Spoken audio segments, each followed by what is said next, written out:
Thank you. Members, we've had a very busy day, a busy week. Some of you have been off the floor, on the floor. And this is the last set of amendments that I have on this particular subject for this particular year. And I just want to do a quick review of how we got here so that you, if you missed it, you understand what's happened. Back in July, I introduced SJR 10 introduced it. It went to the Rules Committee. It was referred to the Committee of Judiciary Committee. It was set for a hearing then. It was heard. It was adopted and amended. It went out of the committee, that policy committee, 5-0. Then it came to the Senate floor, and the very same day it came to the Senate floor and it was eligible to be heard, the Consulate General of the People's Republic of China delivered unsigned letters of opposition to Senate leadership and to all of us on the Senate floor. It then was referred from this floor back to the Rules Committee, and I have, since then, I have given 17 opportunities to the members of this floor to allow that resolution to be heard. This will be the 18th opportunity to hear this resolution. This resolution is very straightforward. It's very simple.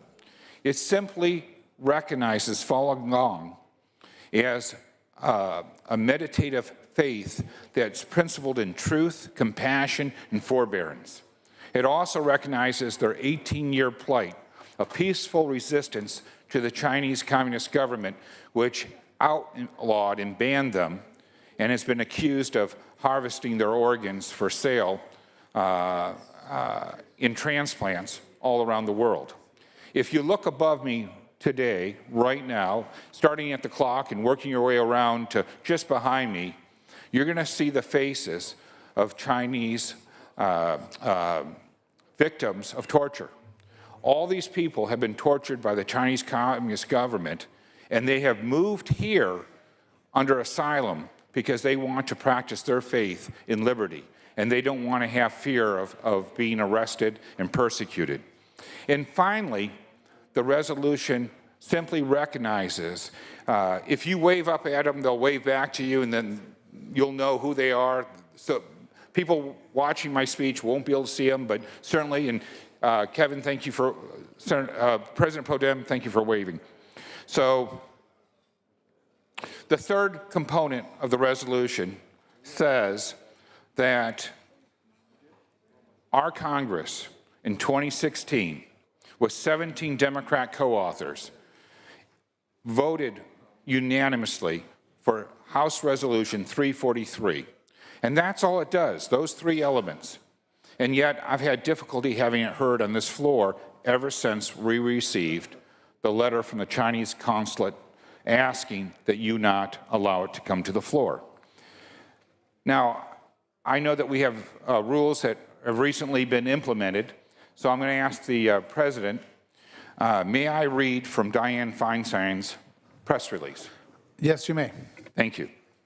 So this isn't the first time that China's tried to interfere with our state politics. Earlier this year, June 22nd, 2017, China's state-controlled newspaper threatened UC San Diego because they were hosting the Dalai Lama. And Senator Feinstein, and by the way, this is a great contrast between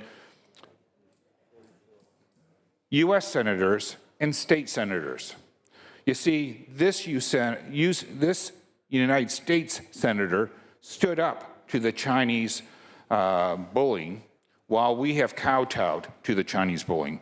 She said, I find it unconscionable that a reporter for the Global Times, a mouthpiece for the Chinese Communist Party, would threaten UC San Diego and its chancellor and students for inviting the Dalai Lama to speak.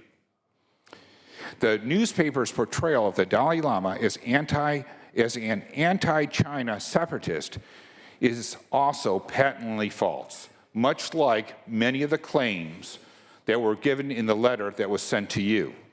She later went on to say the Dalai Lama's desire to end religious persecution for his people doesn't make him a separatist. It makes him a peaceful leader who should serve as an inspiration to all students.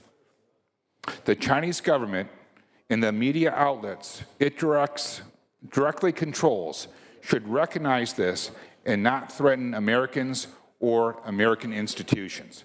Members, I think there's no greater contrast between real senators and state senators. She stood up to the Chinese aggression, the letter, the force. We know that there are 6 states that have passed this. Just recently, I read to you about Minnesota and what they did, and yet they also received the same letter or similar letters from the Chinese consulate in Chicago. All these people have stepped up on the side of righteousness, and yet on this floor, we can't seem to allow to have this heard. I get it. If you support the Chinese regime of oppression, you can do it. Vote yes. Vote no against the resolution. But if you stand for the same principles that I believe that you stand for, that you've shown in the past, for religious expression and against atrocities and persecution, then allow this to come to the floor. Don't table it. Allow your voice to be heard. You know, we're not just representing our constituents, but we're recognizing new Americans, people here who are here for religious, because of religious persecution. Let's stand up and give them a voice. They couldn't get a voice in their country of origin, but now that they've come to the United States on asylum and we're accepting them into our society and accepting them, let's give them a voice. Let's speak for them. Let's let them see what true democracy stands for. Members, I ask that you allow this simple resolution that only has 3 components, to be heard on this floor. Thank you.